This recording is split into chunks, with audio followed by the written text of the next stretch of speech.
Suspensão, perda da camisa 10, multa e corte de jogo marcam 2024 de Gabigol no Flamengo. 6 primeiros meses do que muito provavelmente será o último ano do ídolo no rubro-negro são recheados de polêmicas. Poucos gols e apenas 2 jogos como titular. Os 4 primeiros anos de Gabigol no Flamengo foram repletos de alegria e ajudaram o jogador a construir uma relação que parecia inquebrável.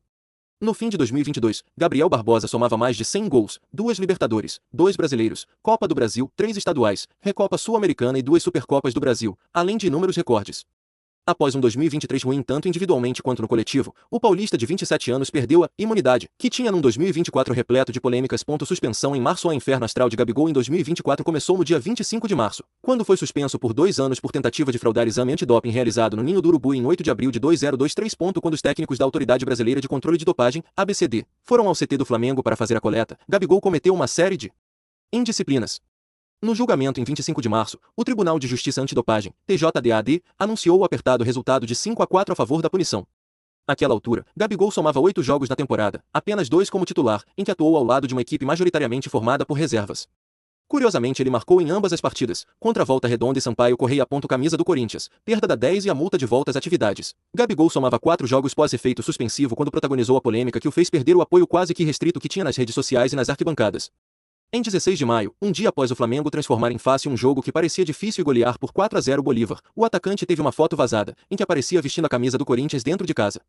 Gabigol fazia uma confraternização em casa para receber funcionários do Flamengo que o apoiaram durante a suspensão, período em que não podia frequentar as dependências do clube. O vazamento da foto com a camisa do Corinthians caiu como uma bomba dentro do departamento de futebol rubro-negro. Rodolfo Landim recebeu a informação com incredulidade, e Marcos Braz praticamente abandonou a festa de 18 anos do filho. No dia seguinte, o Flamengo multou Gabigol em 10% dos seus vencimentos, o dispensou do treinamento e anunciou a medida que atingiu o ego do atleta, tirou dele a camisa 10. Dias depois, ele assumiu a 99 do clube. Entrevista de Júnior Pedroso e corte de Cruzeiro x Flamengo. Os jogos de Gabigol após a polêmica aparição com a camisa do Corinthians tiraram do atleta a paz que costumava ter. Embora tenha recebido uma trégua em desembarque em Manaus, ele acabou xingando na mesma cidade durante o jogo contra o Amazonas, com faixas e vaias. Foi xingado timidamente em 2 de junho, quando o Flamengo goleou por 6-1 o Vasco, mas acabou fazendo história ao marcar o gol que garantiu ao clube sua maior vitória na história centenária do clássico. Após balançar a rede, foi ovacionado com os gritos de gol. O Gabigol voltou na última sexta-feira, após o GE noticiar a recusa de Gabigol à proposta do Flamengo de renovação por 1 ano. Júnior Pedroso, agente do atleta, resolveu se manifestar. Em entrevista ao Seleção Sport TV, fez toda uma cronologia de como foram as negociações. Além disso, Pedroso afirmou que o comportamento do clube deu um entendimento claro para o jogador de que o Flamengo não desejava mais sua permanência, e agora por último o Flamengo veio abordar diretamente o Gabriel com essa proposta de extensão de 1 ano de contrato, entendendo que o clube precisava de um tempo para avaliá-lo. Isso foi direto com o Gabriel e de fato no momento ele estranhou. Nunca imaginamos que o Flamengo iria propor extensão de contrato de 1 ano, independentemente dos termos financeiros. E ele, óbvio, negou na hora. Ele entendeu o que estava acontecendo. Discutimos o tema e resolvemos daqui para frente começar a trabalhar de fato a saída dele do Flamengo. Está muito claro que o Flamengo não tem interesse esportivo na renovação dele. Isso foi agora recente mesmo.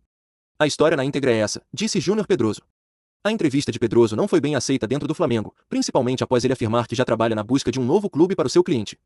A diretoria entendeu por bem afastá-lo da partida contra o Cruzeiro, neste domingo, às 18h30, de Brasília, no Maracanã. Depois de um início espetacular, sobretudo no mágico 2019. Quem imaginaria que os prováveis últimos meses de contrato de Gabigol com o Flamengo se arrastariam de forma tão melancólica?